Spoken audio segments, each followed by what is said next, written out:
त्यांचा हा मंत्री आणि सुपास आहे. जणू कायदा फक्त हा सवंगड्यांसाठी फक्त कृष्णाच्या संबंधित स्वातीचा मंत्र होता, मामासाठी नव्हता. भगवान परमात्मा त्याच्या समवेत जावं, सर्वांनी दैवत खावं आणि बाहेर निघावं असं कार्यक्रम करीत येऊन चाललेला. काही लोक बोलले आपण भाऊ श्लोकात काही लोक विचित्र बोलतात, तुमचा देव चोरटा होता म्हणला. ते आता एसटी समाजाचं संघटन झालं तिकडे त्या बदमाशाईने वर्णन चालू म्हणजे आवाज उठवला होता.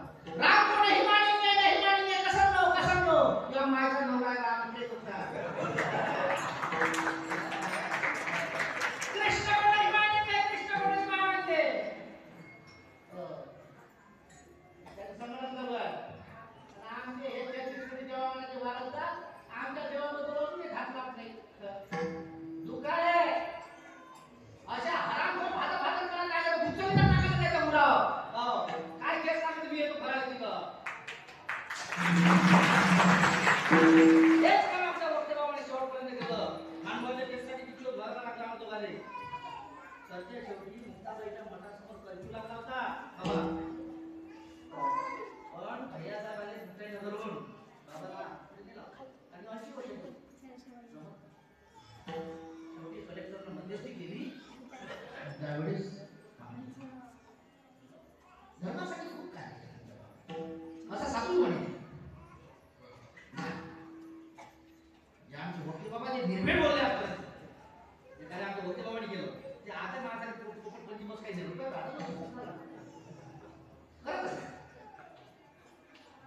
ही अवस्था आम्ही खाऊन वही आमची पोपटी मारा बाबा. अहो बाबा आनंदी दिवस कसे होते बाबा तुम्ही असताना कसे होते. मधुरेला भेटो उपाशी राहायला आमच्या संस्थेतून आम्ही सोबत जेवू बरोबर बाबा. आणि 30-30 किलोमीटर मधुरे मारायचे. आता साधूची व्याख्या सोडा. आता सरकार गोऱ्या काम करून माझी करून गरजेनं सुरू आहे. 30-35 किलोमीटर मधुरे मारायला ते एवढ्याच्या कारणात फसा लागले.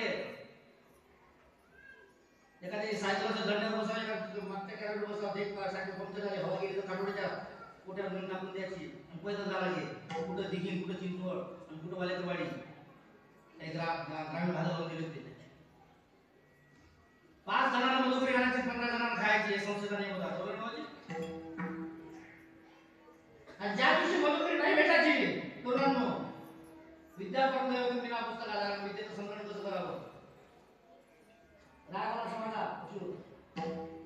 आता राग येतो कधी तुम्हाला लोकांना मी का बोलतो कारण तुम्ही माझ्या मुलीचे आहात म्हणून मी तुमच्यासाठी बोलतो.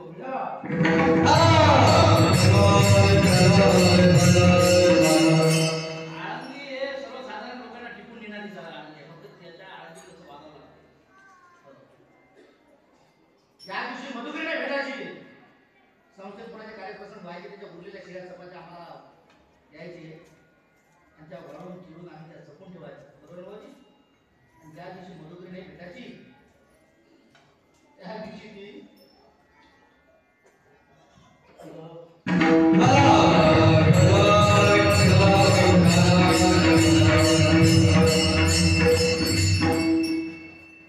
ती मधुकरी आम्ही मीठ मिरची सोबत खायची. नाही भेटली त्या दिवशी एखाद्या माणसाच्या टपरीवर जायचं कुचरून आणि उलटू करायचं आणि तिथलं एखाद्या व्यक्ती त्याला सारा त्याच्यानं बोलून खायचं.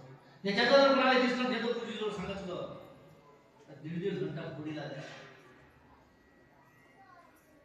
अवस्थेत विद्यार्थी जीवन म्हणून साधन आहे हो विद्यार्थी जीवन. काही लोकांना वाटते महाराज म्हणजे साधा आहे साधू म्हणजे साधा आहे बरोबर आहे माऊली. आणि माऊली म्हणजे गरिबीतून दिवस काढलेले माऊली आहे. आमचं वैभव अमरावती जिल्ह्यात आज वस्तूची गरिबी आहे. गरिबीतून समाजाला प्रेम देणे आणि ज्ञानोबा आहे काय उभं आहे काय हे समजून सांगण्यासाठी त्यांचा प्रवास पैसा सोडत नाही. आमचे पोटे महाराज म्हणजे संस्थेचे विद्यार्थी माझे संस्थेचे विद्यार्थी हे जग बसले इथं ते संस्थेचे विद्यार्थी यांना काही जाण आहे म्हणून तुम्हाला खरोखर संस्था काय हे जर पटून घ्यायचं असेल तर एखाद्या 4-8 दिवसांनी आनंदीत राहावं. ही अवस्था पहा खूप काही बोलता येईल खूप काही हे पडवून तुमच्या पुढे त्याला चिंतन मांडता येईल. वस्तुस्थिती माझा तरी विषय आता असा झालेला आहे की चालू परिस्थितीनुसार समाजापुढे व्याख्यान करावं. बस आता खूप झाले का आज मी ब्रह्म माया ब्रह्म माया आता त्याच्या पलीकडे लोकांच नाही आहे. म्हणून उपस्थितांना माझी हात जोडून विनंती आहे, गुन्ह्या गोविंदाला संसारात आनंद घ्या. पती पत्नीचे ऐक्य ठेवा. माय मावल्यांनो, घरात गुन्ह्या गोविंदाला वागा. अरे सासू सासऱ्याची चांगली सेवा करा. जसे तुम्हाला तुमचे मायबाप प्रिय आहे तसे सासू सासऱ्याबद्दल प्रेम ठेवा. आणि म्हाताऱ्या लोकांनी सुद्धा जसं तुम्हाला पोरगी तुमचा जवळ प्रिय आहे तसे मुलाबद्दल सुरीबद्दल आदर ठेवा. बस बस एवढं काही एकामेकाला समजून घेतलं ना तर तुम्ही तुमच्या जीवनात खूप काही पर्वत प्राप्त केला. हो, खूप काही तुम्ही वैभव संपन्न केलं, प्राप्त केलं. फक्त समजून घ्या एकामेकाला, समजून घ्या. त्या कार्याच्या विषयात तुम्हाला भाव करतो, समजून घ्या. एवढं तुम्हाला नीट नेटकेपणा जर समजला ना संसारामध्ये कधी वादच होणार नाही. हो, वादच होणार नाही, वादच होणार. म्हणून साधू संतांची कदर करा, ग्रंथांचा आदर करा, ग्रंथाचा आदर करा. हे शिकवून पहिल्यापासून आपल्या साधू संतांनी दिलं आणि ते देत आले. आणि तो तुम्ही सर्वांनी निमूटपणे स्वीकारला. आज काला जीवन काय असणार.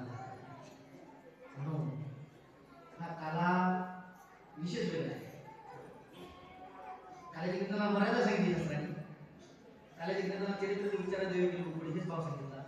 विषयाच्या पलीकडे जाऊ का सांगितलं कारण मला थोडंसं आता कुठेतरी आढळलं का. कारण मी समाजात फिरतो आणि जसे करून राहिलो, मार करून गाई सोडताना मार खाल्ला, पुरी वाजवताना मार खाल्ला, तरी आम्ही त्या पुढे कीर्तन करू राहिलो. कोणा माझे पैसे दिले दवाखान्यात माझे बोधी बाबा भेटीला आले. ते बोधी बाबा संजीवनीमध्ये म्हणजे कोंडोलीला गौण महाराज देवच्या गावाला शेवटी त्याचा भजन होतं. बाबा तिथं कळलं गौण महाराज कोंडोलीकर बाबा बरोबर महाराजकडे आणि केशवला संजीवनी झाला.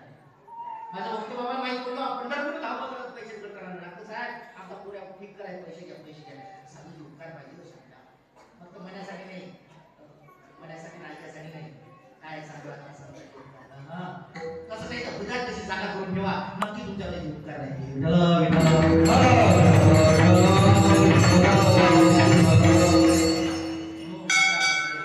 ब्रह्मांडाने विषय खूप खोड्या केल्या. एक अंकाली गोपिका होती गौरी बाबाची. ते म्हटले देव तुमच्या घरी येईल असा कसा आहे ते मग घरी ये म्हणा. तेव्हा तुझ्या हातात नंबर लिहिला चला काय पदा म्हणा कपला सांगता भगवान परमिता प्रमाणे खात्यावर ठेवा. येणे जाणे सुटता असू दे ना, सुटता काही प्रयत्न केले असफल झाले. याचा अर्थ काय संसारात हसावण्याचं कारण काय. जो दुसऱ्याच्या संसारात सदैव असते त्याच्या संसारात एक दिवस हसावं होते हे शिकण्यासारखं आहे. खूप पुढे केल्या आणि पुढ्या खूप काही आणि एवढ्या पुढ्या केल्या. त्यावेळेस काही गोपिका बाजाराला जायच्या, बाजाराला जाताना ते वाट करायच्या. त्या गोपिका विनोदी करायच्या. गोपिका म्हणायला जाऊ दे रे देव तू साधू ना देव गोटा मारायची. हो दगड घ्यायचे आणि जरा गोटा आणि गोपनीचा गोटा खाली नाही वर नाही नामी पण गोपनीच्या देणार बंद पाहिजे दगड मारायचे. तोच तेच मडकं लक्षात ठेवा. मातीचा ज्यावेळेस अंतिम संस्कार होते झाडाचे मधून फोडल्या जाते हे मातीचं चिंतन ना हे खूप काही अध्यात्म आहे. खूप काही येत नाही बरंच काही चिंतन सर विनोद भाव त्याचा तू सांगावं. धार जसे सांगितले भगवान परमिता परमात्मा जळगुरु करायचे आणि बुद्धाशी जपलेल्या सौगड्यांना त्याच्या मुखात एकमेकांना देऊ